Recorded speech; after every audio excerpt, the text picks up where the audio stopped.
আর না হয় মেয়েটা না খেয়ে থাকবে। এই বলে ভাবির হাত থেকে পাতিলটা নিতে চাইলাম। ভাবি আমার হাতটা সরিয়ে বলল, আমি অনেক কষ্ট করে টাকা জমিয়ে পাতিল কিনেছি। বাজারে পাতিলের অভাব নেই, ওখান থেকে কিনে নাও।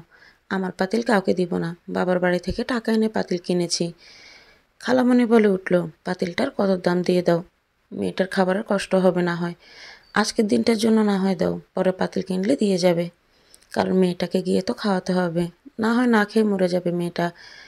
ভাবি বিকট গলায় জবাব দিল, পাপের ফল মরে গেলেও আরও ভালো। পাতিল দিয়ে আরও পাপ করব নাকি? আমার পাতিলে পাপটার জন্য দিব না। আমার পাতিল আমি হালাল টাকায় কিনেছি, কোনো পাপের ফসলের জন্য না। আমার পাতিল কাউকেই দিব না। যে না মেয়ে তার আবার বাছা মরা, মরে গেলে তো বেঁচে যাবেন আরও। এরকম পাপ রেখে কী লাভ? তার উপর পাপের পরিচয় নেই। ভাবির কথাগুলো শুনে গাটা জ্বলে যাচ্ছিল। ভাবিকে কিছু না বলে পারছিলাম না, তাই ভাবিকে বললাম, যা বলার আমাকে বলুন। বাচ্চাটাকে কেন টানছেন? বাচ্চাটার তো কোনো দোষ করেনি। একটা পাতিল তো আর কিছু না, দিলে কি এমন হতো? দেবেন না ভালো কথা, তবে মেয়েটাকে নিয়ে এভাবে কথা বলাটা উচিত না। ভদ্র ভাষায় কথা বলুন। ভদ্রতা কি কখনো শিখেননি? অশিক্ষিতদের মতো আচরণ করছেন। কোনো কিছু না দিতে চাইলে সেটা না করে দিবেন, আর ভালোভাবে না করা যায়। সামান্য বাচ্চা নিয়ে তো কাদা ছড়াছড়ির কী আছে? ভাবি তিরস্কার সুরে জবাব দিল, তোর মতো ডিভোর্সের মুখে আমার ভদ্রতা শেখাতে হবে না। অলক্ষী মেয়ে, ভাগ্য ভালো তোর মতো শিক্ষিত হয়নি, না হয় আমারও ডিভোর্স হতো। অপয়া মেয়ে একটা, স্বামীকে এমনি এমনি ছেড়ে দিয়েছে। দোষ তো তোরও ছিল, আবার আমাকে ভদ্রতার জ্ঞান দেওয়া হচ্ছে। বেলাজ মাইয়া, এই জন্যই তো জামাই তোকে ছাড়ছে। ভাবি তুই তুকারির ভাষা শুনে আমার টিকতে পারলাম না। পাতিলটা রেখেই চলে আসলাম নতুন বাসায়। কান্না এসেও যেন বুকের মধ্যে থেমে গেল। নতুন বাসায় কিছু নেই, হাতে তেমন টাকাও নেই। দৌড়ে ব্যাংকে গেলাম টাকা উঠাতে। বিশাল বড় লাইনে দাঁড়িয়ে রইলাম। খালা ফোন দিয়ে বলল, সাদিয়া, রায়ানার ক্ষুধায় কাঁদছে, পাতিল নেই কোনো, কিসে দুধ গরম করব বল। কি করব এখন? মেয়েটা যে চিৎকার করতেছে। আমার বুকটা ফেটে যাচ্ছিল তখন। আমার মেয়েটা এই বয়সে ক্ষুধার জ্বালা ছটফট করতেছে। বাস্তবতা এত নির্মম। ফোনটা কেটে দিলাম, চোখ দিয়ে পানি টপ টপ করে পড়ছে। কিছুক্ষণ পর কল দিয়ে খালাকে বললাম, রায়ানা কি এখনও কাঁদতেছে? খালা বলল, কান্না থামাতে পারছি না, কি করব বল। ক্ষুধার জ্বালা কি এটুকু বাচ্চা সহ্য করতে পারে নাকি? কি করব আমি? কাউকেই চিনি না, কার কাছে পাতিল চাইব? আমি কাঁদতে কাঁদতে বললাম, ট্যাপের পানি নিয়ে ঠান্ডা পানি দিয়েই দুধ বানিয়ে দাও। আর কিছু করার নাই বলে ফোনটা কেটে দিলাম। সহ্য করার ক্ষমতা ছিল না আর। চিল্লাই কাঁদতে ইচ্ছে করছিল, তবুও কাঁদিনি। কেন এমন হলো আমার সাথে? কি ক্ষতি করেছিলাম? কেন এটুকু বাচ্চা এই বয়সে এত কষ্ট পাচ্ছে? এসব ভাবতে লাগলাম আর লাইনে দাঁড়িয়ে রইলাম। অবশেষে বিশাল বড় লাইন পার হয়ে ব্যাংক থেকে 10,000 টাকা তুললাম। সে টাকা দিয়ে কিছু পাতিল আর তোশক কিনে নিয়ে গেলাম। 4700 টাকা খরচ করেছি মোট। বাকি টাকাটা রেখে দিলাম, কখনো কোনো বিপদ হলে কাজে লাগবে। সব কিছু নিয়ে ঘরে ঢুকে যেন কলেজাটা আরও ফেটে গেল, কারণ আমার মেয়েটা খালি মেঝেতে আমার ওনার উপরে শুয়ে আছে। এই বয়সের মেয়েটা কত নরম বিছানায় শুতো। আমার মেয়েটা একটা শক্ত মেঝেতে শুয়ে আছে। খালা আমাকে দেখে বলল, পাতিল এনেছিস? খালাকে মাথা নাড়িয়ে বললাম, এনেছি। আর বললাম, রায়ানা কখন ঘুমিয়েছে? একটু আগে। খালাকে বললাম, রায়ানাকে একটু তোলো, তোষক এনেছি, মেঝেতে বিছিয়ে দিব। আর এই বাজারগুলো দিয়ে রান্না করো, যা পেরেছি অল্প দামে এনেছি। খেয়াল করলাম খালার চোখগুলো শুধু চলচল করছে, কিন্তু কথা বলতে পারছে না। আঁচল দিয়ে চোখ মুছে রান্না করে চলে গেল। আর আমি রায়নাকে একপাশে শুয়ে দিয়ে তোষকটা বিছালাম, চাদরটা বিছালাম, বালিশ দুটা নিয়ে রায়নাকে শুইয়ে দিলাম। রায়না ঘুম থেকে উঠেই আমাকে দেখে হাসি দিল। মেয়েটা এত মায়া করে হাসে, তার দিকে তাকালে যেন মনে হয় আমার দুনিয়া একদিকে আর ওর হাসিটা একদিকে। খুব খুশি হয়ে আমার মেয়েটা দেখতে তৃণার মতো হয়েছে, কারণ রাজীবের মতো হতে দেখলে কষ্টটা আরও বেড়ে যেত। কি ভাগ্য মেয়েটার, জন্মের পর থেকে বুকে দুধ পায়নি খেতে, আর আজকে তো ঠান্ডা পানি দিয়ে জীবাণু মিশ্রিত দুধ খেলো। এর মধ্যে খালা কয়েকটা রান্না করে আনলো, তা দিয়ে খাওয়া শেষ করে শুয়ে পড়লাম, কারণ সকাল 9টায় অফিস। পরের দিন সকালে উঠে সব কাজ শেষ করে অফিসে গেলাম। অফিসে সব কিছু দেখে অবাক হলাম। প্রথম দিন নতুন ম্যানেজার আমাকে দেখে বেশ ঝাড়ি দিয়ে বলল, এভাবে মলিন হয়ে এসেছেন কেন? বাকিদের দেখে একটু একটু শিখেন। এ কাজে নিজেকে পরিপাটি রাখা জরুরি, এভাবে মলিন হয়ে আসলে চলবে না। আমি ওনার কথায় জবাব কী দিব বুঝতে পারছিলাম না। চুপ করে দাঁড়িয়ে রইলাম। উনি আমার এরকম নীরবতা দেখে পাশে থাকা মেয়েটাকে বলল, এ পারবেন, ওর ড্রেসটা ওকে দিয়ে দাও, শাড়িটা নিয়ে ওকে রেডি হয়ে আসতে বলো। পাশে থাকা মেয়েটা ম্যানেজারকে বলল, জি স্যার, দিচ্ছি। ম্যানেজার সেখান থেকে প্রস্থান নিল। পারভিন নামের মেয়েটা আমার কাছে এসে বলল, এই শাড়িটা এখানে সব রিসেপশনরা পরে, তুমিও পরে নাও, এটা রিসেপশনদের জন্য, ড্রেস কোড পরে নাও। আমি মেয়েটার কাছ থেকে শাড়িটা নিয়ে বললাম, একা শাড়ি তো পরতে পারবো না, তুমি আমার সাথে আসলে একটু ভালো হতো। মেয়েটা একটু হাসি দিয়ে বলল, চলো, আমি তোমার সাথেই যাচ্ছি, চিন্তা করার কিছু নেই, আমি শাড়ি পরিয়ে দিব, আমি কিন্তু ভালো শাড়ি পরাতে পারি। ভুলে হু হু করে একটু হাসলো। অতঃপর মেয়েটাকে নিয়ে একটা রুমে গেলাম চেঞ্জ করার জন্য, কিন্তু বিপত্তি ঘটলো, আমার কোনো ব্লাউজ পেটিকোট নেই। শাড়িটা ঠিকই কোম্পানি থেকে দিয়েছে, কিন্তু ব্লাউজ পেটিকোট নিজে আনতে হবে সেটা বলে দিয়েছিল। এত প্রেশারের মধ্যে সব ভুলে বসে আছি, ব্লাউজ ছাড়া কীভাবে শাড়ি পরবো এটা ভেবেই পাচ্ছিলাম না। পারভিনের দিকে নিরীহ চোখে তাকিয়ে বললাম, আমি তো কোনো ব্লাউজ পেটিকোট আনিনি, আমি কীভাবে শাড়িটা পরবো? পারভিন হাসতে হাসতে বলল, কি ব্যাককেলের মতো কাজ করো তুমি, এখন থেকে ব্লাউজ পেটিকোট দুইটা সাথে রাখবা।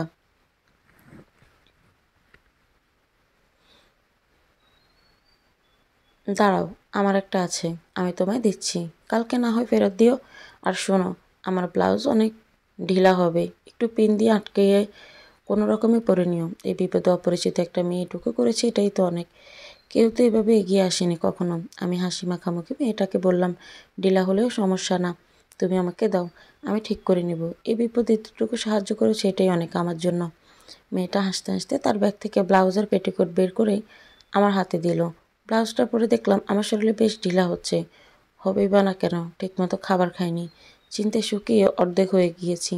তাই ব্লাউজটাকে কোনো রকমে পেন দিয়ে আটকিয়ে শাড়িটা পরা শুরু করলাম। মেয়েটাকে বললাম, তুমি আমার আঁচল আর কুচি ঠিক করে দাও। মেয়েটা আমার আঁচল আর কুচি ঠিক করতে করতে জিজ্ঞেস করলো, তোমার নাম কি? সাদিয়া। পরিবারে কে কে আছে? খালামণি আর মেয়ে, মা বাবা নেই। কান্নায় গলায় বললাম, অনেক আগেই মারা গিয়েছেন। সরি, বুঝতে পারিনি, সমস্যা নেই, আমি কিছু মনে করিনি। তোমার স্বামী নেই? এবার এক বিন্দু জল চোখের কোণায় চলে আসলো। কি উত্তর দেব মেয়েটাকে ভেবে পাচ্ছিলাম না, কি উত্তর দেওয়া ঠিক হবে তাও মাথায় আসছে না। চুপ করে কিছুক্ষণ দাঁড়িয়ে থেকে বললাম, স্বামী মারা গিয়েছে 6 মাস, এখন পরিবার আমার মেয়ে আছে শুধু, আমার মেয়ে আমার সব। আবারও কষ্ট দিলাম তোমাকে, কিছু মনে করো না, আমি তো জানতাম না, মাঝে মাঝে আমি এমন কাজ করে ফেলি, সরি, সত্যি এখন খারাপ লাগতেছে খুব। আমি হাসতে হাসতে জবাব দিলাম, কিছু মনে করিনি, কেন কিছু মনে করব, তুমি জানো না তাই জানতে চেয়েছ, এতে মনে করার মতো কিছু নেই, যেটা আমার ভাগ্যে ছিল তাই হয়েছে। ইতিমধ্যে আমার শাড়িটা পরা শেষ হয়ে গেল, তাই শাড়িটা পরে বের হতে চাইলাম রুম থেকে। পারভিন আমার হাতটা টেনে বলল, এভাবে নির্জীব চেহারায় গেলে হবে, হালকা সেজে নাও, দাঁড়াও আমি সাজার জিনিস দিচ্ছি। এ বলে মেয়েটা ব্যাগ থেকে লিপস্টিক, ফেস পাউডার আর কাজল বের করে আমার হাতে দিল। আমি এগুলো হাতে নিয়ে কিছুক্ষণ তাকিয়ে রইলাম। একসময় আমি সবসময় সাজতাম, আমার চোখ থেকে কাজল আর ঠোঁট থেকে লিপস্টিক যেন নড়তই না। আর আজকে না সাজতে সাজতে কীভাবে সাজতে হয় সেটাও ভুলে গিয়েছি। হাত থেকে মেকআপ নিয়ে হালকা সেজে নিলাম। প্রায় 1 বছর পর হয়তো এভাবে সাজলাম। আয়নায় নিজেকে দেখে কেন জানি বড্ড অচেনা মনে হচ্ছে। স্তব্ধ হয়ে রইলাম, ঠায় আয়নার দিকে চেয়ে দাঁড়িয়েই রইলাম। পারভিন আমাকে ধাক্কা দিয়ে বলল, বাহ, তোমাকে তো বেশ সুন্দর লাগছে, তোমার চেহারাটা কিন্তু বেশ মিষ্টি। চুপ হয়ে দাঁড়িয়ে রইলাম, কোনো জবাব দিলাম না। পারভিন আমাকে আরেকটা ধাক্কা দিয়ে বলল, আমার সাথে চলো এবার। দাঁড়িয়ে কী ভাবছ? আমি পারভিনের ধাক্কা খেয়ে হুঁশে ফিরলাম। কি জানি কোথায় হারিয়ে গিয়েছিলাম। ওকে সাথে নিয়ে রুম থেকে বের হয়ে গেলাম, কাজে মনোযোগ দিলাম। আমি খুব সাবলীলভাবে কাজ করতে লাগলাম। কথার কোনো জড়তা কখনো ছিল না, তাই কাজটা করতে আমার বেশ কঠিন লাগেনি। প্রথম দিনে আমার কথার বচনভঙ্গিতে সবাই খুশি। দুপুরের দিকে পারভিন ডেকে বলল, ব্রেক দিয়েছে, চলো ক্যান্টিনে খেয়ে আসি। এখানের ক্যান্টিনের খাবার অনেক মজা, না খেলেই বুঝবা না, চলো যাই, খেয়ে আসি। আমি পারভিনকে বললাম, আমার খেতে ইচ্ছে করছে না, তুমি যাও, গ্যাস্ট্রিকের সমস্যা আছে, বাইরে খেলে সমস্যা হয়, তুমি খেয়ে আসো। ও আচ্ছা, ঠিক আছে। এ বলে পারভিন চলে গেল। খেতে ইচ্ছে করছে না যে তা না, আমার কাছে এই সময় বাইরে খেয়ে টাকা নষ্ট করার মতো টাকা নেই। পারভিন মেয়েটা সবে ইন্টার পাস করেছে, পড়ালেখার পাশাপাশি শখের বসে জবটা করতেছে, কিন্তু আমার তার সাথে পাল্লা দিলে চলবে না। আমাকে একটা টাকা ভাঙতে গেলেও হিসাব করে ভাঙতে হবে। তাই খিঁচ মেরে চুপ করে বসে রইলাম। খানিকক্ষণ পর ব্রেক শেষ হলো, আবার কাজে মনোযোগ দিলাম। বিকাল তখন 5টা। ক্ষুধায় মনে হচ্ছে পেট জ্বলে যাচ্ছে। ক্ষুধার যন্ত্রণা যে কি, ক্ষুধার্ত না হলে বোধহয় বোঝা যায় না। পেটে ব্যথা শুরু করছে ক্ষুধায়, এতটা খারাপ লাগছে বলে বোঝাতে পারবো না। তবুও নিজেকে সামলে কাজ করতে লাগলাম। কাজ শেষ হলো সন্ধ্যা 7টায়। পারভিনের সাথে অফিস থেকে বের হলাম। পারভিন বেশ মিষ্টি স্বভাবের একটা মেয়ে। জানতে পারলাম আমার বাসাটার পাশেই গলিতেও থাকে। ও একটা রিক্সা ভাড়া নিল, আমাকেও সাথে উঠতে বলল, কিন্তু আমি উঠলাম না। কারণ আমি ভেবে দেখলাম রিক্সা ভাড়া 20 টাকা, মানবতার খাতিরে হলেও আমাকে 10 টাকা শেয়ার করতে হবে। এখন আমার কাছে 10 টাকায় অনেক কিছু, তাই কাজ আছে বলে না করে দিলাম আর হাঁটা শুরু ধরলাম। আধা ঘন্টা হাঁটার পর বাসায় পৌঁছালাম। দরজার পাশে যেতে খালার মৃদু কণ্ঠ শুনতে পেলাম। খালা রায়ানাকে বলছে, আমার নানুমণি বড় হয়ে কি হবে। আমার রায়ানা শুধু আ আ করেই যাচ্ছে, আর খালা অনর্গল কথা বলছে, আমার নানুমণি বড় হয়ে ডাক্তার হবে, নাকি একদম মায়ের মতো সংগ্রামী হবে। আহা নানি, নাতিনের কি মধুর কথাবার্তা, এ যেন হাজার কষ্টের মধ্যে এক চিলতি সুখ এনে দেয়। কিন্তু আমি চাই না আমার মেয়ে আমার মতো হোক, আমার মতো কপাল কোনো মেয়ের না হোক। আমার মেয়ে যেন আল্লাহ সকল খারাপ পরিমাণ থেকে বিরত রাখে, সেই দোয়াই করি। আল্লাহ যেন আমার মেয়েকে সব কষ্ট থেকে হেফাজত করে। এর মধ্যে আমি দরজায় নখ দিলাম তাড়াতাড়ি, কারণ পেটের ক্ষুধায় পেটে যাচ্ছে। খালা মুখ দেখেই বুঝে ফেলেছিল ক্ষুধা লেগেছে, তাই তাড়াহুড়ো করে মোটা চালের ভাত আর ডাল নিয়ে আসলো, সাথে করলা ভাজি। আগে করলা ভাজি একদম খেতে পারতাম না, বাবাকে তো বলে বাজার থেকে করলা আনানোই বন্ধ করে দিয়েছিলাম। আর আজকে করলা ভাজি এত মজা লাগছে কি বলবো, মনে হচ্ছে অমৃত খাচ্ছি। কথায় আছে না, পেটের টান পড়লে সব কিছুতেই ভালো লাগে। খেয়ে একটা লম্বা ঢেকুর তুললাম, মনে হলো এত মজার খাবার আর কখনোই খাইনি। খেয়াল করলাম রায়ানা এর মধ্যে ঘুমিয়ে পড়েছে। রায়ানার পাশে গিয়ে শুয়ে পড়লাম। হুট করে চোখ গেল খালার গলার দিকে, কাপড় দিয়ে গলাটা পেঁচানো। খালাকে জিজ্ঞেস করলাম কি হয়েছে। খালা কথা এড়িয়ে যেতে চাইলো। খালার গলায় আওয়াজ শুনে বুঝলাম খালার টনসিল ফুলেছে, আর খালা ওষুধ কিনলে টাকা খরচ হবে এই বয়ে আমাকে কিছু বলছে না। জীবনে কোন পর্যায়ে এসে পড়লাম আমি। আমি কি আর সুখের মুখ দেখবো না। খালাকে যে বলবো 1 কাপ চা খাও, তাও বলার সুযোগ নেই। যেখানে মেয়েকে দুধ খাওয়ানোর চিনিটুকু জোটে না, তাই চিনি ছাড়া দুধ খাওয়ায়, সেখানে খালাকে চা খাওয়ার কথা বলাটা বিলাসিতা ছাড়া কিছুই না। আচ্ছা তো করে থাকতে হবে। চোখ দিয়ে আপনা আপনি জল পড়ে আসলো। অপরদিকে রায়ানা মেয়েটা আমার একদম বিরক্ত করে না। বুঝে গেছে মা অনেক ক্লান্ত, তাই শান্ত হয়ে ঘুমিয়ে আছে। রায়ানাকে বুকে নিয়ে চোখ বুজে রইলাম। হালকা হালকা ঘুম আসছে চোখে। এমন সময় জানালার ওপাশ থেকে একটা কণ্ঠস্বর শুনে ঘুম ভাঙল। তাই একটু কৌতূহল নিয়ে জানালা খুললাম। জানালা খুলে দেখলাম প্রেমিক প্রেমিকা যুগল দাঁড়িয়ে অভিমানের খেলা খেলছে। মেয়েটা ছেলেটাকে রেগে গিয়ে বলল, কান্দর না হয় কিন্তু এখনই বাসায় চলে যাব। ছেলেটা মেয়েটাকে অপরাধী গলায় বলতেছে, সরি বলতেছি, সবার সামনে কান ধরলে সবাই কি ভাববে। প্লিজ এমন করো না, আমাকে একটু বোঝার চেষ্টা করো। ইচ্ছা করে দেরি করিনি। 8টায় আসার কথা ছিল, জ্যামের জন্য 8:30 বেজেছে। সরি বলেছি তো, কিন্তু মেয়েটা বেশ নাছোড়বান্দা, বুঝে যাচ্ছে। ছেলেটা কানে না ধরলে মেয়েটা স্থির হবে না। ছেলেটা যতই বোঝাচ্ছে মেয়েটা ততই রেগে যাচ্ছে। অবশেষে মেয়েটার রাগের কাছে হার মেনে ছেলেটা কানে ধরল। নিমিষেই মেয়েটা চুপ হয়ে হেসে বলল, হয়েছে, আর ঢং করতে হবে না, চলো ফুচকা খাই। মেয়েদের মন কত আবেগী, হালকা একটু ভালোবাসা পেলে গলে যায়। হাজারটা রাগের মধ্যেও সে তার ভালোবাসার মানুষকে ঠিকই আঁকড়ে ধরে রাখতে চায়। মেয়েটার হাসি দেখে ছেলেটা আবার স্বস্তির নিঃশ্বাস ফেললো, আর একসাথে ফুচকা খেতে বসলো। আমি জানালাটা আটকে দিলাম। এই কাহিনী দেখে 2.5 বছর আগের কাহিনী মনে পড়েছে। তখন আমার আর রাজীবের প্রথম বিবাহবার্ষিকী ছিল। রাজীব অফিস থেকে আসতে দেরি করেছিল বলে রাজীবকে আমি এক পায়ে কান ধরে দাঁড় করিয়ে রেখেছিলাম। আগের কথা মনে হয়ে এক বিন্দু জল চোখের কোনায় আসলো। বুঝতে পারছি না এটা কি আনন্দ অশ্রু নাকি অন্য কিছু।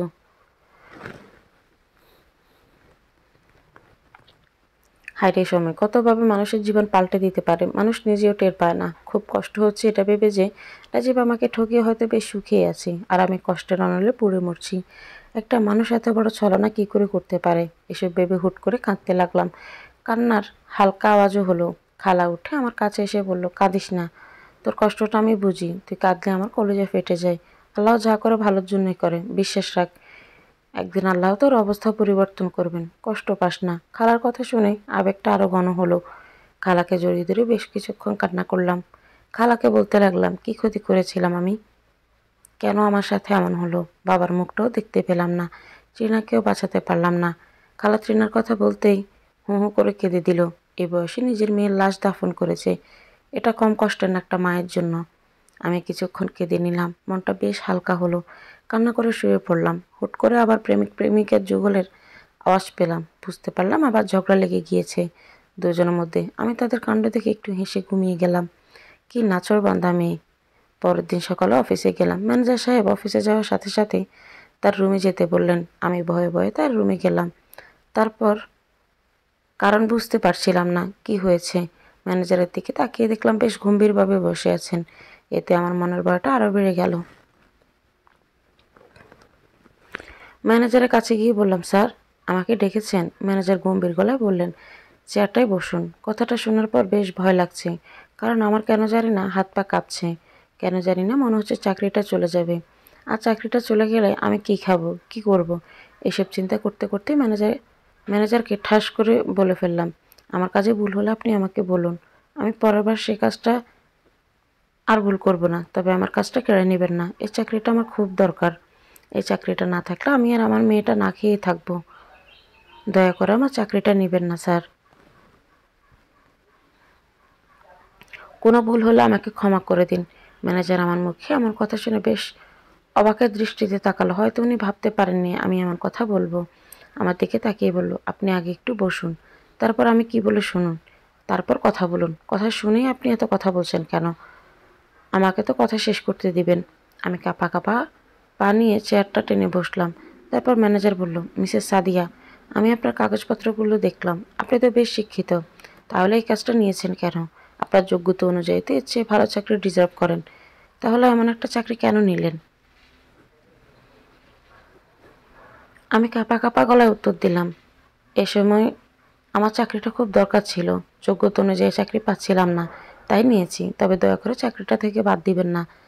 ম্যানেজার হাসতে হাসতে বলল, বাদ দিব কেন? গতকালকে আপনার পারফরমেন্স আমার বেশ ভালো লেগেছে। আপনার কথার বচনভঙ্গি বেশ সুন্দর, আর সাবলীল ভাষায় কথা বলুন। আপাতত এটাই বলার জন্যই রেখেছিলাম। বুঝতে পেরেছি আপনার চাকরিটা খুব দরকার, তাই হয়তো মাথায় চাকরি হারানোর ভয় কাজ করছে বেশি। যাই হোক, মন দিয়ে কাজ করুন। আমার মনে একটা স্বস্তির নিঃশ্বাস আসলো। মনটা বেশ শান্ত হলো। কাজে গিয়ে মন দিলাম। পারভিনকে দেখলাম কাজ করছে। পারভিন আমাকে দেখে আমার কাছে এসে বলা শুরু করেছে, কি গো, কেমন আছো? ভালো। এ বলে আমি ব্যাগ থেকে তার ব্লাউজটা বের করে বললাম, কালকের ব্লাউজটা দিয়ে বেশ উপকার করেছো, সারা জীবন মনে থাকবে। পারভিন একটা হাসি দিয়ে বলল, আরে কি এমন করলাম? যাই হোক, তুমি কিন্তু বেশ মিষ্টি একটা মেয়ে। আমি হাসতে হাসতে বললাম, তুমিও বেশ মিষ্টি একটা মেয়ে। তারপর দুজন হাসতে হাসতে কাজ করতে লাগলাম। প্রতিদিনই পারভিন ক্যান্টিনে নিয়ে যেতে চাইলে যেতাম না, রিকশায় যেতে বললেও যেতাম না। তাই পারভিন আমার মতো বাসা থেকে খাবার আনা শুরু করলো, হেঁটে যাওয়াও শুরু করলো। প্রতিদিন অফিস, পারভিনের সাথে একটু আড্ডা, জানালা দিয়ে সেই প্রেমিক প্রেমিকা যুগলের প্রেম দেখা যেন একটা রুটিনের মধ্যে পড়ে গেল আমার। আর আমার মিষ্টি মেয়ে রায়ানা তো আছেই। খাওয়া পড়ার একটু কষ্ট হলেও বেশ শান্তিতে আছি এখন আমরা।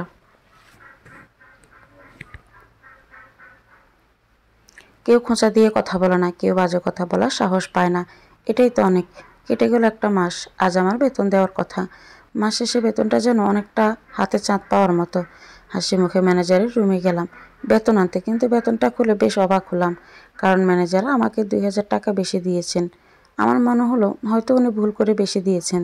তাই দৌড়ে গিয়ে বললাম, স্যার আপনি মনে হয় 2000 টাকা বেশি দিয়ে ফেলেছেন। উনি হাসতে হাসতে বলল, আমি আপনাকে খুশি হয়ে দিয়েছি। প্রতিটা গ্রাহক আপনার উপর সন্তুষ্ট, তাই 2000 বাড়িয়ে দিয়েছি। এটা আপনার প্রাপ্য।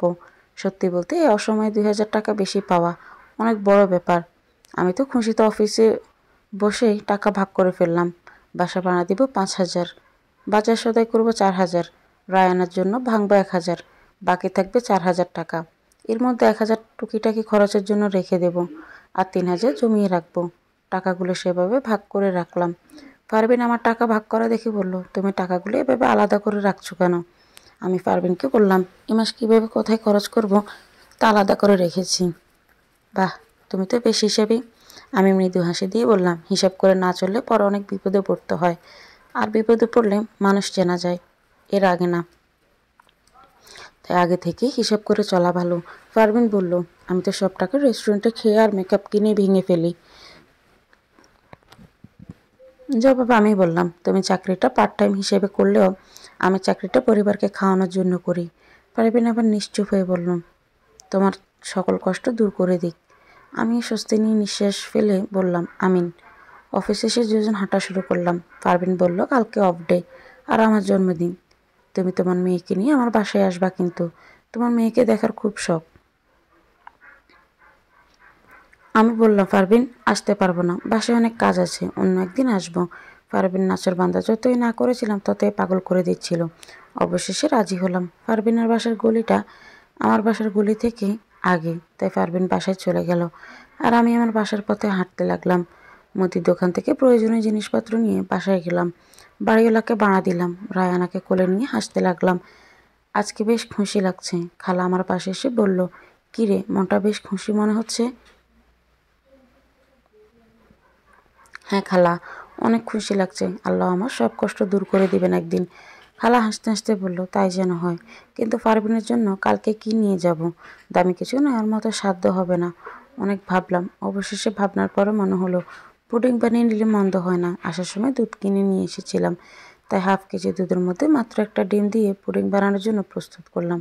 প্রস্তুত করতে করতে হুট করে জানালা দিয়ে প্রেমিক প্রেমিকা ঝগড়ার আওয়াজ আসলো। আর আমারও রোজকার অভ্যাস হয়ে গিয়েছে তাদের ঝগড়া দেখেই।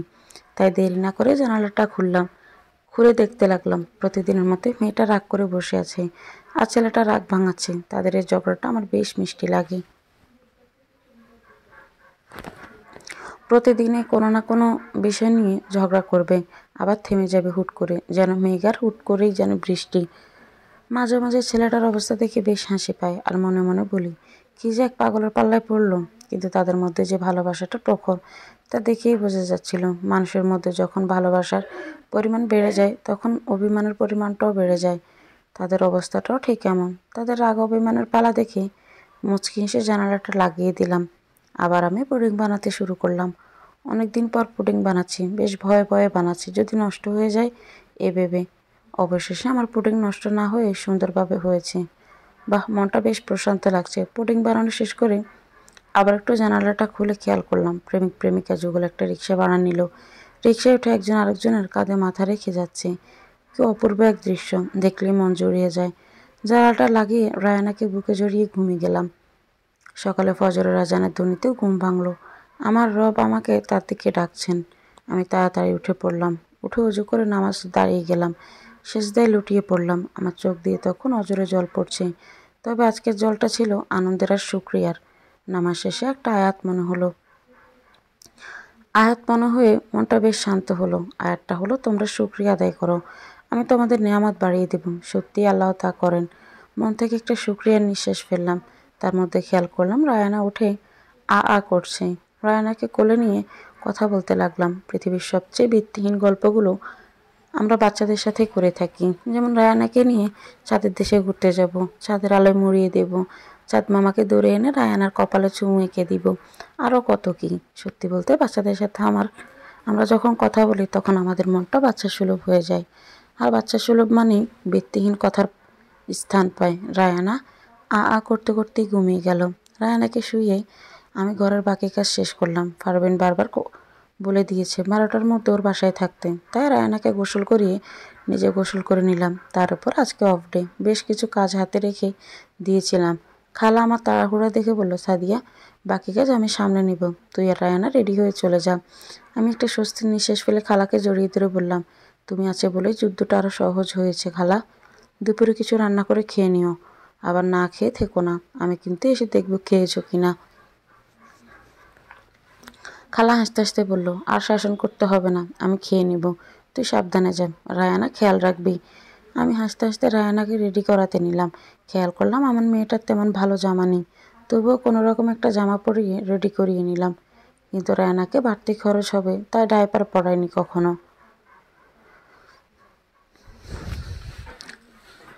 আজকে ফারবিনের বাসায় গেলে তো ডায়পার লাগবে, আর ঘরে ডায়পারও নেই। কি আর করা, দৌড়ে বাইরে গিয়ে 125 টাকা দিয়ে এক প্যাকেট ডায়পার কিনলাম। তারপর রায়নাকে একটু গুছিয়ে রেডি করে নিলাম। তারপর নিজে রেডি হলাম। এরপর ফারবিনের বাড়ির পথে রওনা দিলাম। 10 মিনিট হাঁটার পর ফারবিনের বাসার মোড়ে গিয়ে ফারবিনকে কল দিলাম। ফারবিন আমার কল পেয়ে মোড়ে আসলো আমাকে নিয়ে যেতে। ফারবিন রায়নাকে দেখে অনেক খুশি হলো।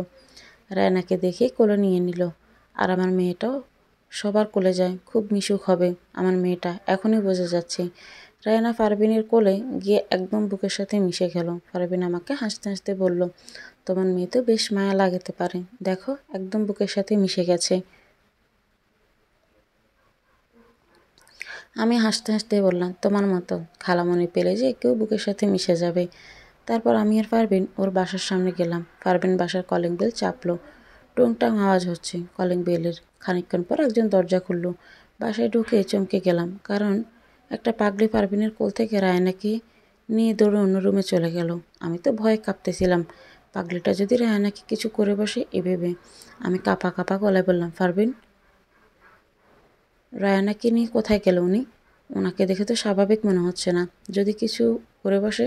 পারভিন আমাকে আশ্বস্ত করে বলল, কিচ্ছু করবে না, বরং আরও আদর করবে। তুমি একদম চিন্তা করো না, তোমার রায়ানার কিছু হবে না। তোমার রায়ানা ওনার কাছে ভালোই থাকবে। আমি বেশ অবাক হয়ে বললাম, আচ্ছা উনি কে হয় তোমার? পারভিন হাসতে হাসতে বলল, আমার মা। পারভিনের এ কথাটা শুনে আমার তৃণার কথাটা বেশ মনে পড়ল। বেচারি তৃণা বেঁচে থাকলেও হয়তো এরকম পাগলামি করতো আর রায়ানাকে আদর করতো। তৃণার কথা মনে হতে অজানা কষ্টে বুকটা ফেটে যাচ্ছিল। আপনা আপনি চোখ দিয়ে জল পড়তে লাগলো। তৃণাকে বড্ড মনে পড়ছে তৃণার একটা কথা। তৃণা বলতো, আপু, আমার মেয়েকে চুলে বিনুনি করে দিব, কোপা করে দিব। আমার মেয়েকে সবসময় সাজিয়ে রাখবো, রং বেরঙের জামা পরাবো। আর আজকে ওর মেয়েকে আমি কিছুই দিতে পারছি না। সময়ের করাল গ্রাসে সব কিছু উলটপালট হয়ে গিয়েছে আমার। হুট করে পারভিন ধাক্কা দিয়ে বলল, কাঁদছো কেন তুমি? কি হয়েছে? আমি কি তোমাকে কোনো কষ্ট দিয়ে ফেললাম? আমি চোখ মুছতে মুছতে বললাম, আরে ওইরকম কিছু না, আমার জীবনে একটা কথা মনে হলো, তাই চোখ দিয়ে জল এসেছে। পারভিন শান্ত গলায় বলল, কি কথা? আমি কি জানতে পারি? পর একদিন বলবো নে। আর এই যে তোমার জন্য পুডিং এনেছি। আমার তো দামি কিছু দেওয়ার সাধ্য নেই, তাই নিজের হাতে বানিয়ে কিছু নিয়ে আসলাম। পারভিন হাসতে হাসতে আমার হাত থেকে পুডিংয়ের বাটিটা নিয়ে বলল, আরে এতেই আমি খুশি। আমার পুডিং অনেক পছন্দের, খুব মজা করে খাবো। এখানে আর কতক্ষণ দাঁড়িয়ে থাকবে? চলো ভিতরে চলো। তারপর আমি পারভিনের সাথে ভিতরে গিয়ে বসলাম। খেয়াল করলাম পাগলিটা আমার মেয়ের সাথে খেলছে, বুকের সাথে মিশিয়ে রেখেছে একদম। সত্যি বলতে বাচ্চারা সত্যি এবং মিথ্যা ভালোবাসার তফাৎ বুঝতে পারে। কেউ যদি তাকে মন দিয়ে ভালোবাসে, তাহলে বাচ্চাটা তার সাথে একদম মিশে যেতে চায়। রায়ানার পাগলিটার ভালোবাসা দেখে আবারও তৃণার কথা মনে পড়ে গেল। তৃণা থাকলে হয়তো এভাবেই তার মেয়েকে আদর করত।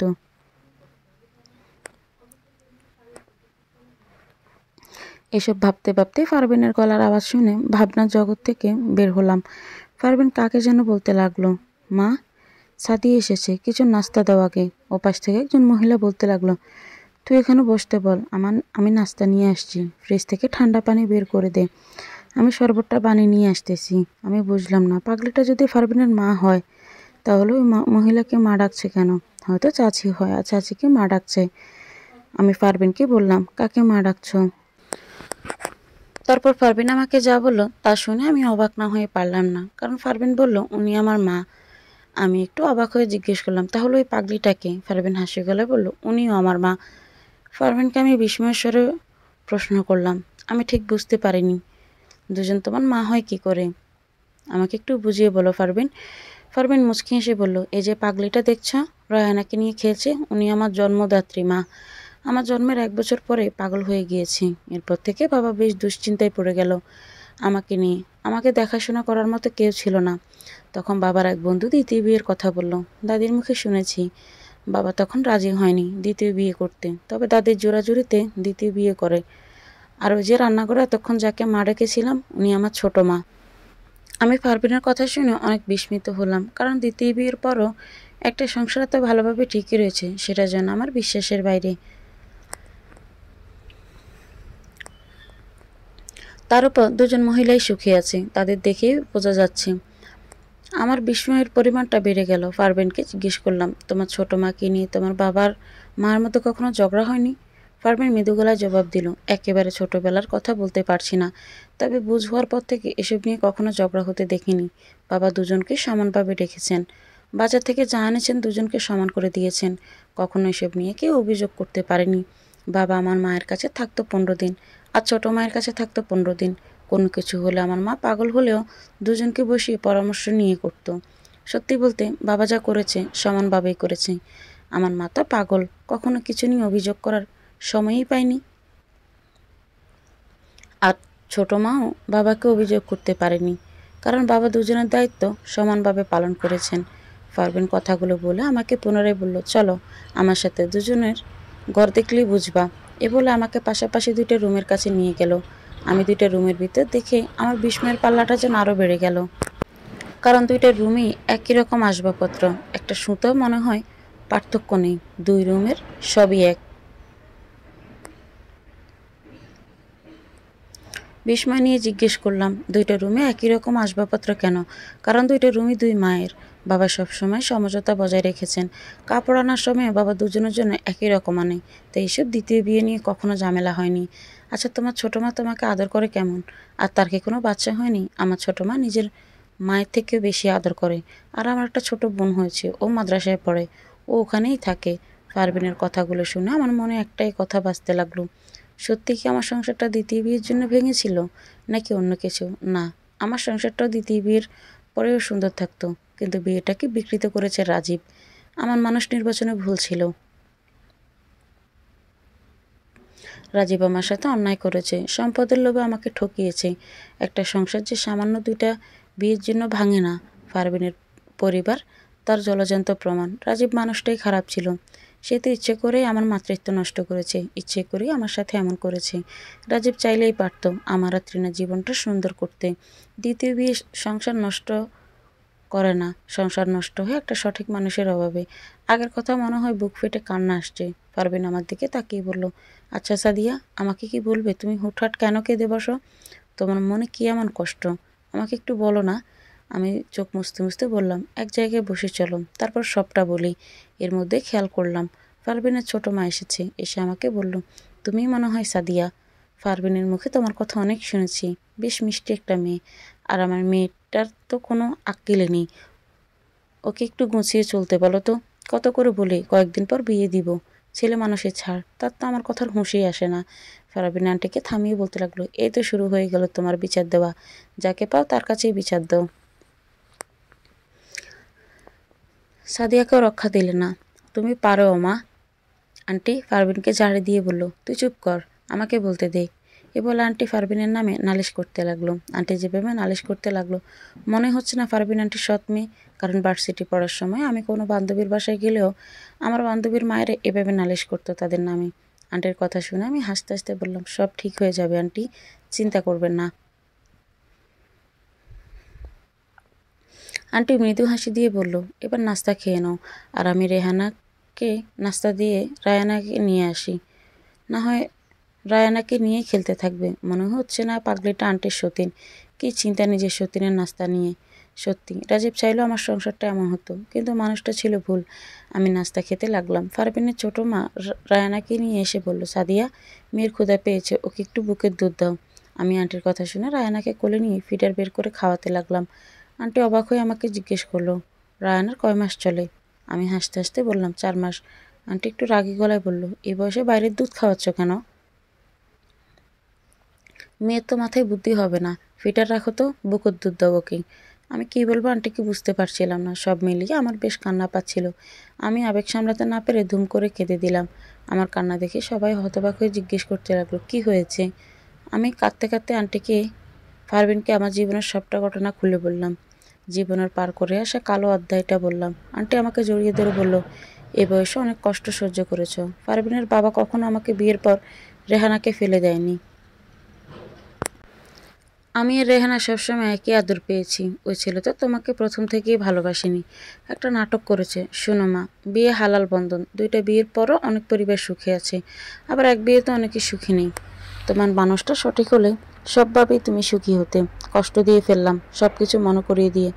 কষ্ট পেও না, যা হবে ভালোর জন্যই হবে, আল্লাহর উপর ভরসা হারাবে না।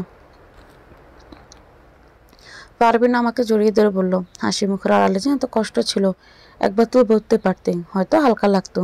আমি কাঁদতেই লাগলাম। তাদের ভালোবাসা আমাকে স্পর্শ পেয়ে কান্না থামালাম। আন্টি বলল, ছোটবেলায় মা হারিয়েছ, কি হয়েছে? তোমার তো এখন থেকে 4টা মা হয়েছে, আমি, রেহানা, তোমার মেয়ে রায়ানা, আর তোমার খালা। আর কিছুর অভাব হবে না তোমার, জীবন পাল্টে যাবে দেখো। আমি কান্না থামিয়ে নিজেকে সামলে নিলাম। তারপর খাওয়া দাওয়া করে কিছুক্ষণ বিশ্রাম নিয়ে পারভিনের বাসা থেকে বিদায় নিলাম। আজকে পারভিনের বাসা থেকে অনেক কিছু শিখলাম। সত্যি বলতে সব জায়গা থেকে মানুষ শিখতে পারে, মানুষের শেখার শেষ নেই। প্রকৃতির সব কিছুই যেন একটা শিক্ষাক্ষেত্র। বাসায় এসে খালাকে সবটা বললাম। খালাও একই কথা বলল। খালা বলল, কত মানুষের বাচ্চা হয় না, আর একটা বিয়ে করে, তারাও তো সুখে আছে রে মা। আর রাজীব তো তোর মাতৃত্ব ইচ্ছে করে নষ্ট করেছে, ত্রিনাকে ব্যবহার করেছে। রাজীবের মতো ছেলের কাছে ভালো আশা করাই যায় না, তোর সংসারটা নষ্টই হতো। মাঝখানে ত্রিনা দ্বিতীয় বিয়ে এগুলো কিচ্ছু না রে মা, তোর তো গোড়ায় গলদ হয়েছে। মানুষ নির্বাচন করতে অনেক বড় ভুল করে ফেলেছিস। আমি একটা দীর্ঘ নিঃশ্বাস ফেলে বললাম, সত্যিই মানুষ নির্বাচন করতে বড্ড ভুল করে ফেলেছি খালা, কিন্তু কি করব, অমানুষরাও তো মানুষের খোলস পড়ে থাকে। মানুষ আর অমানুষগুলো দেখতে যে একই রকম লাগে। রায়ানাকে কোলে নিয়ে হাসতে লাগলাম।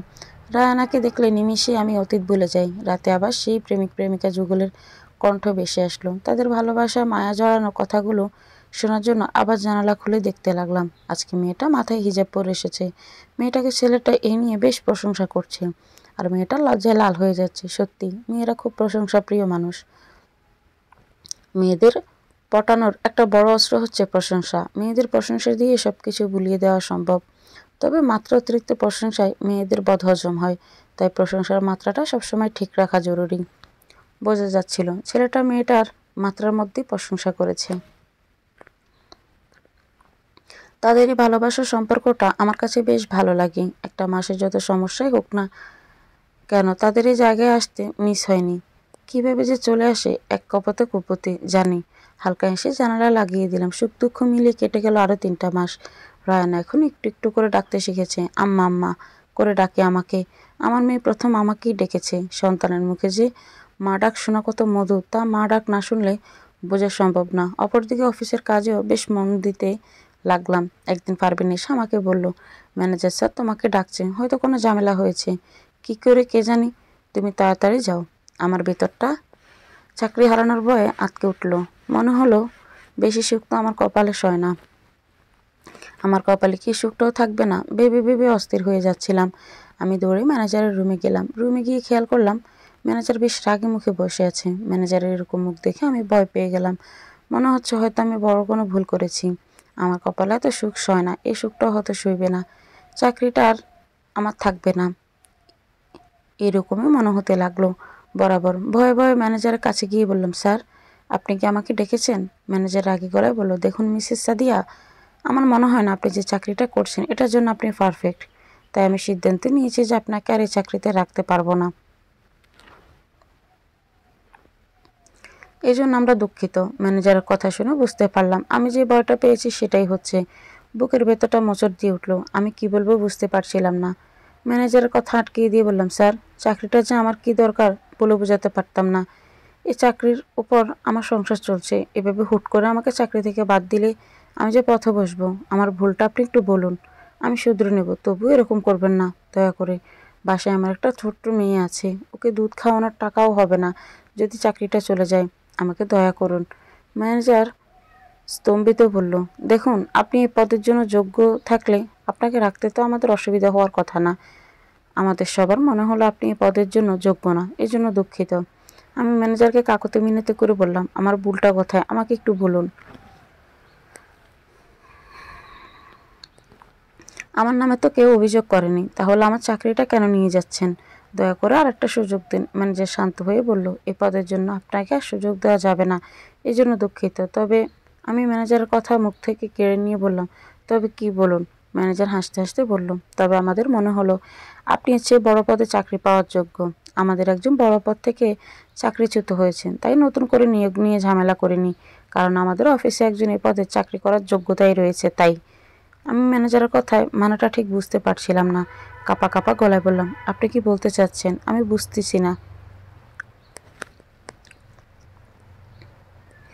আমাকে বুঝিয়ে বলুন। ম্যানেজার অট্ট হাসি দিয়ে বলল, মিসেস সাদিয়া মিষ্টি খাওয়ানোর ব্যবস্থা করুন, কারণ আপনাকে প্রমোশন দেওয়া হয়েছে। আমি কথাটা শুনে খুশিতে স্থির হয়ে গেলাম, কারণ যে কাজের জন্য আমাকে যোগ দিতে বলেছে সেখানে মাস শেষে আমাকে 30,000 টাকা বেতন দেওয়া হবে।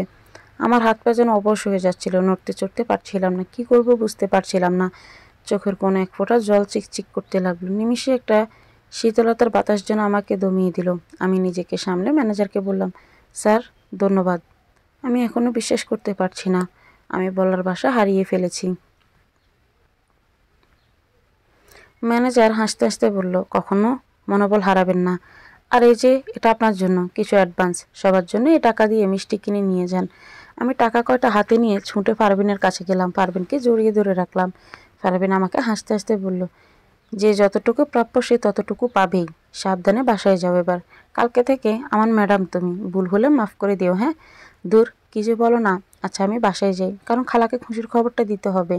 যাও, সাবধানে যেও। আমি বাসার পথে রওনা দিলাম। চিন্তা করলাম অ্যাডভান্সের টাকা দিয়ে রায়ানার জন্য কয়েকটা সেট জামা কিনে নিয়ে যাব, কারণ রায়ানার সব জামাগুলো ছোট হয়ে গিয়েছে। এর আগে টাকার জন্য কিনতে পারেনি। খালার জন্য কিছু কিনে নিয়ে যাব। যে চিন্তা সেই কাজ। মার্কেটে গিয়ে রায়ানার জন্য জামা কিনলাম, খালার জন্য কাপড় কিনে বাড়ির পথে রওনা দিলাম।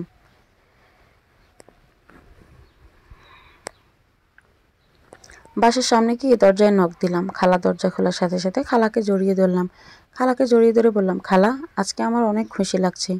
তোমাকে বলে বোঝাতে পারবো না। তুমি সত্যিই বলেছিলে আল্লাহ যা করে ভালোর জন্যই করে। আমি যদি তখন হতাশ হতাম তাহলে আজকে এ পর্যায়ে আসতে পারতাম না। খালা, আজকে যে কেমন লাগছে বলে বোঝাতে পারবো না। খালা হাসতে হাসতে বলল, আরে কি হয়েছে সেটা বলবি তো, তা না বলে বকবক করেই যাচ্ছিস। আমি চেঁচাতে চেঁচাতে বলতে লাগলাম, আরে খালা, আমার প্রমোশন হয়েছে। আমার বেতন এখন মাসে 30,000 টাকা। এত অল্প সময়ে আল্লাহ এত সুখ দিয়ে দিবেন বুঝতে পারিনি। খালা আজকে আনন্দে নাচতে ইচ্ছে করছে। এ বলে খালাকে পুনরায় বললাম, দেখো তো খালা, রায়ানার জন্য এই জামাগুলো কেমন হয়েছে। রায়ানা ঘুম থেকে উঠলেই নতুন জামা পরিয়ে অনেক খুশি হয়ে যাবে, তাই না? আর খালা, তুমি চোখটা বন্ধ করো তো। খালা হাসতে হাসতে বলল, কি পাগলামি করছিস? চোখ বন্ধ কেন করবো? আরে চোখটা একটু বন্ধ করে দেখো না। খালা চোখ বন্ধ করে বলল, হ্যাঁ করেছি। এবার বল কি হয়েছে। আমি খালার হাতে শাড়ির প্যাকেটটা দিয়ে বললাম, বলো তো তোমার পছন্দ হয়েছে কি না। খেয়াল করলাম শাড়িটা দেখার পর খালার চোখ দিয়ে জল পড়ছে। আমি অবাক হয়ে জিজ্ঞাসা করলাম, খালা কাঁদছো কেন? খালা আমার মাথাটা তার কাছে নিয়ে বলল, আরে এটা যে সুখের কান্না। তোর মতো মেয়ে যেন সবার ঘরে হয়। এবার চুপ করে খেতে বস। এর মধ্যে রায়ানা ঘুম থেকে উঠে মামা মামা করতে লাগলো। আমি রায়ানাকে কোলে নিয়ে 1000টা চুমু এঁকে দিলাম তার গালে। তারপর কত কথা যে বললাম মেয়েটার সাথে। আমার মেয়েটা আমার সাথে খিলখিল করে হাসছে। রায়ানাকে একটা নতুন জামা পরালাম। লাল জামাটায় রায়ানাকে পরীর মতো লাগছে। রায়ানাকে ধরে বুকের সাথে মিশিয়ে নিলাম একদম। সারাটা দিন কাটলো আমার সুখের তাণ্ডবে। আজকে এতটা খুশি লেগেছে সেটা বলে বোঝানোর ভাষা আমার নেই। আল্লাহর কাছে শুকরিয়া আদায় করলাম। হুট করে রাত 8টায় সেই প্রেমিকের কণ্ঠ ভেসে আসলো। আমি জানালা খুলে দেখে অনেক অবাক হলাম, কারণ আজকে শুধু ছেলেটা একা এসেছে আর একাই কথা বলতেছে। আমার কাছে ব্যাপারটা কেন জানি গোলমেলে মনে হলো। আমি দরজা খুলে ছেলেটার কাছে গেলাম, গিয়ে বললাম, এই যে একটু কথা বলতে পারি কি? ছেলেটার মুখটা খেয়াল করে দেখলাম একদম অন্যরকম হয়ে আছে। বোঝাই যাচ্ছে তার মনে একটা বড়সড় জ্বর বয়ে যাচ্ছে। মায়া মাখা মুখটি ছেলেটা বলল, জি আপু বলুন। সত্যি বলতে আমি প্রায় সময় জানালা দিয়ে তোমাদের ঝগড়া দেখি। তোমার সাথে যে মেয়েটা থাকে ওর কাণ্ড দেখে অনেক হাসি পায়। মেয়েটা বেশ মিষ্টি। তোমাদের কেন জানি আমার কাছে বেশ ভালো লাগে। আজকে হঠাৎ আপুটাকে ছাড়া আসলে আর একা একা কথা বলতেছো, এটা কেন দেখে কেন জানি কেমন লাগছে। আপুটা কোথায় আছে? ছেলেটা কান্না গলা জবাব দিল, সেতারা আমাকে ছেড়ে চলে গিয়েছে। নামটা বলার পর বুঝতে পারলাম মেয়েটার নাম সেতারা। কিন্তু মেয়েটা কোথায় গেল? বিয়ে হয়ে গেল নাকি? প্রশ্ন মনে ঘুরতে লাগলো। তাই ছেলেটাকে জিজ্ঞেস করলাম, আচ্ছা ওর কি বিয়ে হয়ে গিয়েছে? কান্না কান্না গলায় বলল, আমাকে একেবারে ছেড়ে চলে গিয়েছে। গতকালকে এখান থেকে যাওয়ার পর মারা গিয়েছে। জানেন আপু, 1 মাস পরে যাওয়ার কথা ছিল, কিন্তু আমার সাথে অভিমান করে 1 মাস আগেই চলে গিয়েছে। কেন এমন করলো বলেন তো? ওকে ছাড়া থাকতে যে কষ্ট হচ্ছে, ও কেন বুঝলো না? আমি ছেলেটার কথার মানে বুঝতে পারছিলাম না। বিষয়টা পরিষ্কার হওয়ার জন্য বললাম, কি হয়েছে আমাকে খুলে বলো। ছেলেটা আবার মাটিতে লুটিয়ে পড়ে বলতে লাগলো, সেতার সাথে আমার পরিচয় 4 বছর আগে, ইন্টারে পড়ি। ওর সাথে প্রথম দেখা। সেখান থেকে বন্ধুত্ব, অনার্সে ওঠার পর প্রেম হয়। প্রেমের 1 বছর পর জানতে পারি সেতারার ক্যান্সার হয়েছে, আর বাঁচবে না। বড়জোর 1.5 বছরের মতো সেতারা অনেক চেষ্টা করলো আমাকে ছেড়ে দিতে, আমি দেইনি। জীবনের শেষ সময়টা তাকে একটু সুখে রাখা জরুরি ছিল। সেদিনই সেতারাকে নিয়ে জোর করে বিয়ে করে ফেলি। শুরু হয় আমাদের সংসার। এই জায়গাটা আমরা প্রেমের শুরু থেকেই আসতাম, তাই নিয়ম করে এই জায়গায় আসতাম। ডাক্তার বলেছিল যে সেতারা আরও 1 মাস বেশি বাঁচবে। কয়েকদিন আগে চুল ফেলে দিল সব, হিজাব পরেছিল। মেয়েটাকে এত সুন্দর লেগেছিল যে আমি নতুন করে প্রেমে পড়ে যাই। কিন্তু আপু, ও তো সময়ের আগে অভিমান করে চলে গেল। কেন এমন করলো বলবেন? ছেলেটার প্রশ্নের জবাবে আমি কি দেবো বুঝতে পারছিলাম না। চোখ দিয়ে এমনি এমনি জল পড়তে লাগলো। কিছু না বলে রুমে চলে আসলাম আর ভাবতে লাগলাম পৃথিবীটা কত বৈচিত্র্যময়। কেউ ভালোবাসার মানুষ পেয়েও হারায়, আর কেউ আগলে রাখতে চাইলেও আগলে রাখতে পারে না। এরপর থেকে ছেলেটা নিয়ম করে এখানে আসে আর একা একাই কথা বলে চলে যায়। আমি শুধু ছেলেটার শূন্যতা দূর থেকে দেখি। হুট করে কিছুদিন পর বাসায় এসে দেখলাম কেউ একজন মিষ্টি আর কিছু জিনিসপত্র পাঠিয়েছে।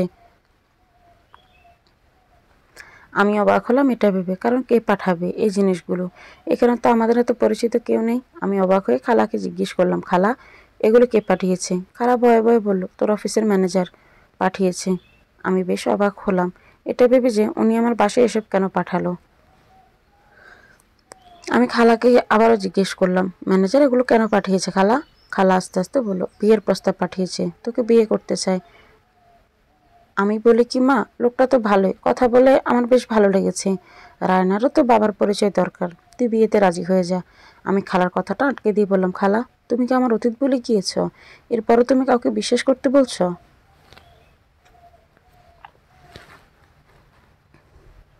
তুমি কি জানো না আমি কতটা কষ্ট করেছি? রাজিককে দেখে কি প্রথমে খারাপ মনে হয়েছিল? খালা মুখ হেসের আড়ালে থাকা মানুষগুলো কখনো চেনা যায় না। মানুষের রূপ কখন বদলে যায় সেটা কেউ বলতে পারে না। খালা আমার মাথায় হাত বোলাতে বোলাতে বলল, দেখ মা, মানুষের জীবনে কত কিছুই তো ঘটে। একজন খারাপ হয়েছে বলে যে সবাই খারাপ হবে তার কি কোনো গ্যারান্টি আছে বল? ম্যানেজারকে আমার ভালোই লেগেছে। উনি তোর ব্যাপারে সবটা পারবিনের কাছে জেনে এসেছে। তুই রাজি হলে ক্ষতি হবে না। আর পারবিন ম্যানেজারের অনেক আগ থেকে চিনে। পারবিনও বলেছে ম্যানেজার লোকটা অনেক ভালো। আমি খালার কথা শুনে রাগী গলায় জবাব দিলাম, আমাকে দয়া করে আর এসবে জড়িও না। আমি নতুন করে কোনো কষ্ট পেতে চাই না। এটা বলার পর খালা একদম চুপ হয়ে গেল। রাগে শরীরটা গিজগিজ করতে লাগলো। রাগটা সামলে রায়নাকে নিয়ে ঘুমালাম। মনে মনে স্থির করলাম অফিসে গিয়ে ম্যানেজারকে ধরবো সবার আগে। চাকরি থাকলে থাকবে, না থাকলে নেই। কোনো রকমের রাতটা পার করে সকালে উঠে অফিসে ছুটলাম। ফারবিন আমাকে দেখে মুচকি হেসে দিয়ে বলল, সাদিয়া কিছু ভেবেছ? আমি রাগ রাগ গলায় বললাম, ভাবার কি আছে এতে? এসব বিয়ে টিয়েতে আজ জড়াবো না বলেই দিয়েছি। জানোই তো সব আমার ছেলেরা ভালো হয় না। ফারবিন আমার ধাক্কা দিয়ে বলল, রাজীবের সাথে সবাইকে তুলনা কেন করছো? আমার বাবাও তো 2 বিয়ে করেছি, এ নিয়ে তো কোনো ঝামেলা হয়নি। তোমার বাবা কি তোমাকে মানুষ করেনি? সব ছেলেরা যদি এক হতো তাহলে এরা কি ছেলে না? ফারবিনের কথায় যথেষ্ট যুক্তি থাকলেও আমি ফারবিনের কথা এড়িয়ে ম্যানেজারের রুমে গেলাম।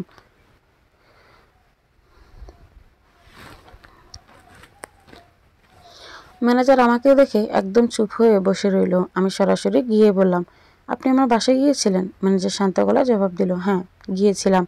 আমি বললাম, আপনি সব কিছু জানার পর এমন একটা সিদ্ধান্ত নিলেন কীভাবে? তারপর ম্যানেজার আমাকে যা বলল তা শুনে আমি আটকে গেলাম।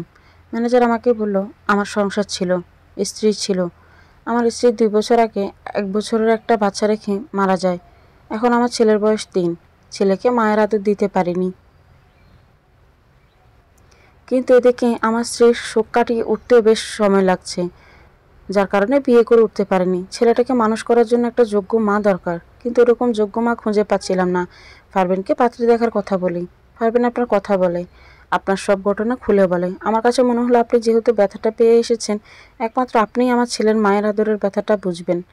আর আপনার মেয়েও তো একটা পরিচয় দরকার। সব মিলিয়ে দুজনে এতে উপকৃত হতাম, তাই এই প্রস্তাব রাখা। আপনি রাজি না হলে কোনো জোর নেই। আপনি আগের মতো অফিসে কাজ করবেন, তবে বিষয়টা ভেবে দেখার অনুরোধ রইল। ম্যানেজারের কথা শুনে কেন জানি একটা অদ্ভুত মায়া কাজ করলো। এই মায়া কোথায় থেকে তৈরি হলো বুঝতে পারলাম না। তবে নিজেকে সামলে আমি কিছু না বলে ছুটি নিয়ে বাসায় চলে আসলাম। বাসায় আসার পর খালা আমাকে বোঝালো অনেক, ফারবিনও ফোন দিয়ে বোঝালো। এদিকে রায়ানার দিকে তাকিয়ে মনে হলো সত্যি তো, রায়ানার তো একটা পরিচয় দরকার। কি করব বুঝতে পারছিলাম না। 2 রাকাত নফল নামাজ পড়লাম, বেশ দোটানায় পড়ে গেলাম।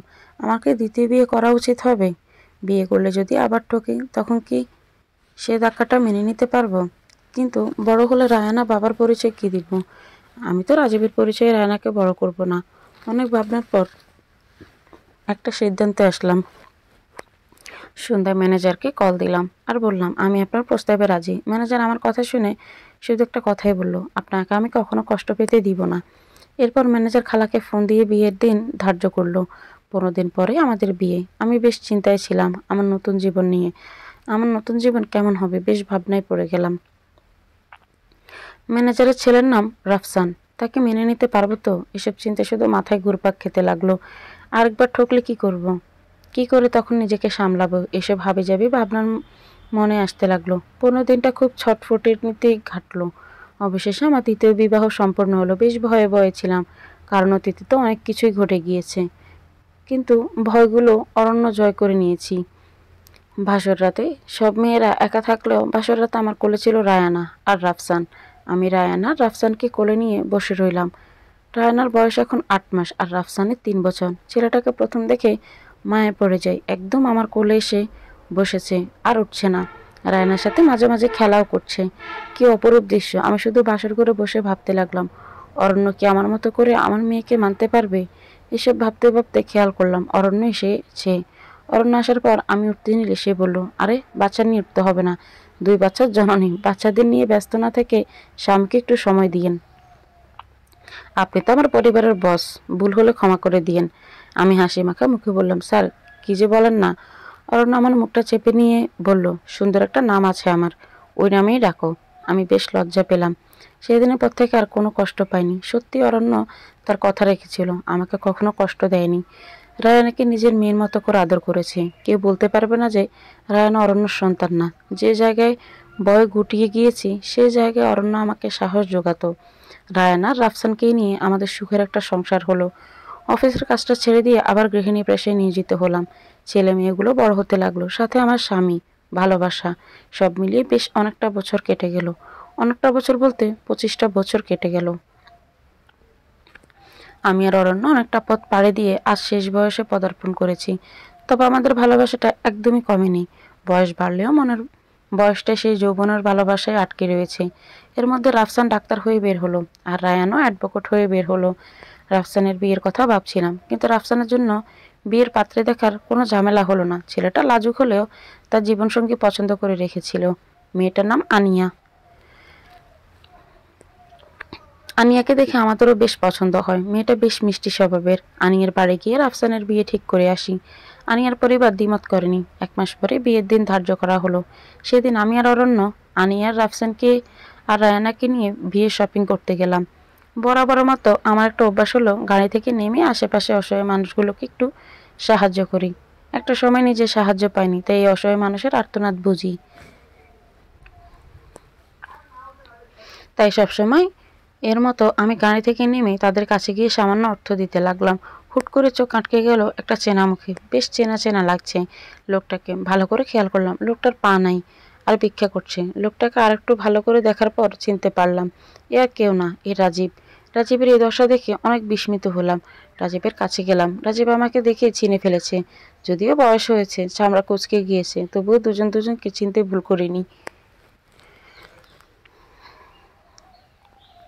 রাজীব আমাকে দেখে আমার পায়ে ধরে বলতে লাগলো, তোমাকে কষ্ট দিয়ে আমি শান্তি পাইনি সাদিয়া, আমাকে ক্ষমা করে দিও।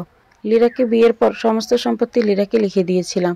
ভালোই চলছিল সংসার। বিয়ের 2 বছর পর আমার অ্যাক্সিডেন্টে পা চলে যায়। সেই সাথে চলে যায় বাবা হওয়ার ক্ষমতা। আর লীরা আমার সাথে প্রতারণা করা সম্পত্তি নিয়ে অন্যত্র বিয়ে করে চলে যায়। আমি লীরাকে হারিয়ে আর পিতৃত্ব হারিয়ে বুঝেছি তোমাকে কতটা কষ্ট দিয়েছি। এই বলে রাজীব আমার পায়ে ধরে ক্ষমা চাইতে লাগলো। দূর থেকে অরণ্য বলল, কি হলো সাদিয়া, দেরি করছো কেন?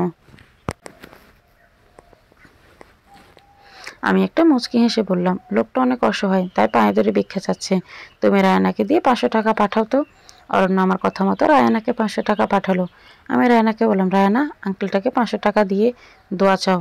রায়ানা আমার কথা মতো রাজীবকে 500 টাকা দিয়ে বলল, চাচা, আমার মা আর বাবার জন্য দোয়া করবেন। রাজীব 500 টাকা নিয়ে অজরে জল ফেলতে লাগলো। আহ, কি সুন্দর আল্লাহর বিচার! আল্লাহ সবসময় সঠিক বিচার করেন। তা না হলে আজকে মেয়ের কাছ থেকে বাবা ভিক্ষা নিচ্ছে, আর মেয়ে চাচা বলে সম্বোধন করছে। আল্লাহ যে সবকিছু ফিরিয়ে দেয়, এটাই তার প্রমাণ। আল্লাহ ছাড় দেয়, কিন্তু ছেড়ে দেয় না। সবাইকে তার কৃতকর্মের শাস্তি দেয়। আমি রায়নাকে বললাম, এবার তুমি যাও, আমি আসতেছি।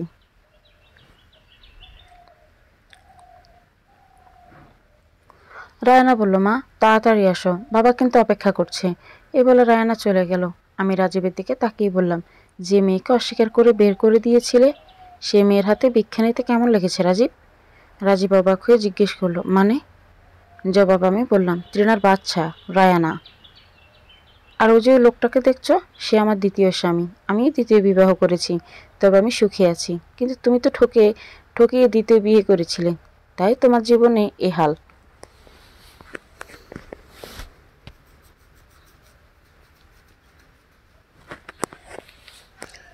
এই আকাশটা দেখছো, সেখানে একজন ছিল, সেটা ভুলে গিয়েছিলে।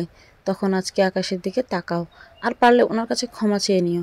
আর এই যে 500 টাকা রাখো, কিছু খেয়ে নিও। এ বলে মুচকি হাসি দিয়ে চলে আসলাম। ওনার হাতটা ধরে শপিংয়ে ঢুকলাম, আর ভাবতে লাগলাম জীবনে কোনো অপরাধ না করলে ঠিকই স্বস্তি মিলে। আমিও স্বস্তি পেয়েছি। হয়তো কিছুদিন কষ্ট করেছিলাম, তবে সেটা আমার পরীক্ষা ছিল। হতাশ না হয়ে আল্লাহকে ভরসা করেছিলাম বলে এরকম একটা মানুষের হাত ধরে এখনও হাঁটতে পারছি। সেদিন শপিং করে এসে অতীতের কথা ভেবে মুচকি হেসে আলহামদুলিল্লাহ বললাম।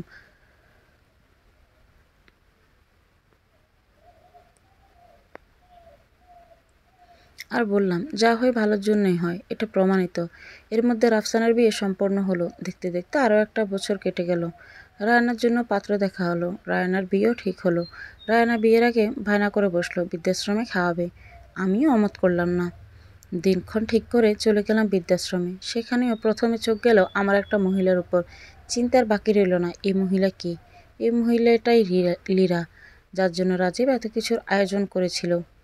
আমি রায়নাকে ডাক দিয়ে বললাম, মা, রায়না, তোমার এই আন্টিকে জিজ্ঞেস করো এই বৃদ্ধাশ্রমে কে পাঠিয়েছে ওনাকে, দেখে মায়া লাগতেছে। রায়না গিয়ে লীরাকে জিজ্ঞেস করলো, আন্টি, এখানে কে পাঠিয়েছে আপনাকে? আপনার কি ছেলে মেয়ে নেই? লীরা চোখ মুছতে মুছতে বলল, এক ছেলে আছে, স্বামী মারা যাওয়ার পর সম্পত্তি নিজের করে নিয়ে আমাকে বের করে দিয়েছে। মা, দূর থেকে কাহিনী শুনে লীরার কাছে গেলাম। রায়নাকে বললাম, বিরিয়ানির একটা প্যাকেট আমার হাতে দাও, আর বাকিগুলো অন্যদের দিতে থাকো।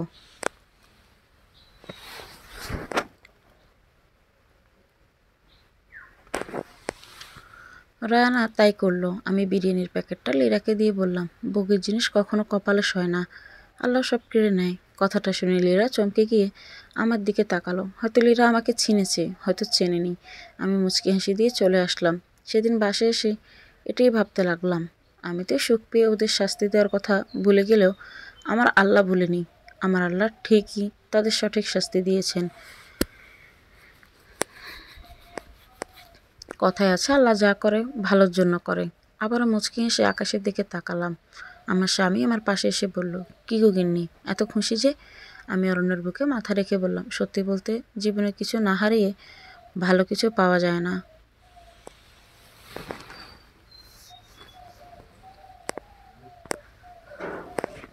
আমার জীবন শ্রেষ্ঠ পাওয়া যে তুমি।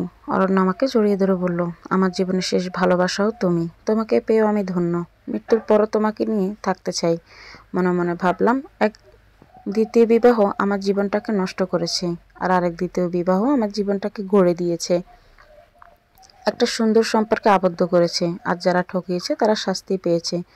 একজন পা হারিয়ে মানুষের দুয়ারে ভিক্ষা চাচ্ছে, আরেকজন সন্তান থাকা সত্ত্বেও বৃদ্ধাশ্রমের শূন্যতায় জীবন কাটাচ্ছে। আর আমি স্বামীর ভালোবাসায় পরম আনন্দে জীবন কাটাচ্ছি।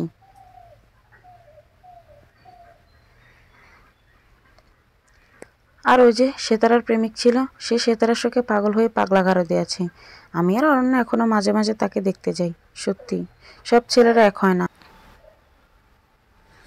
কিছু কিছু ছেলেও পাগলের মতো ভালোবাসতে জানে। কেটে গেল আরও কয়েকটা বছর। এখন একটু বয়স বেড়েছে, প্রেশারটা বেড়েছে, তবে দুই ছেলে মেয়ের পরম যত্নে অরণ্য আর আমি বেশ ভালো আছি।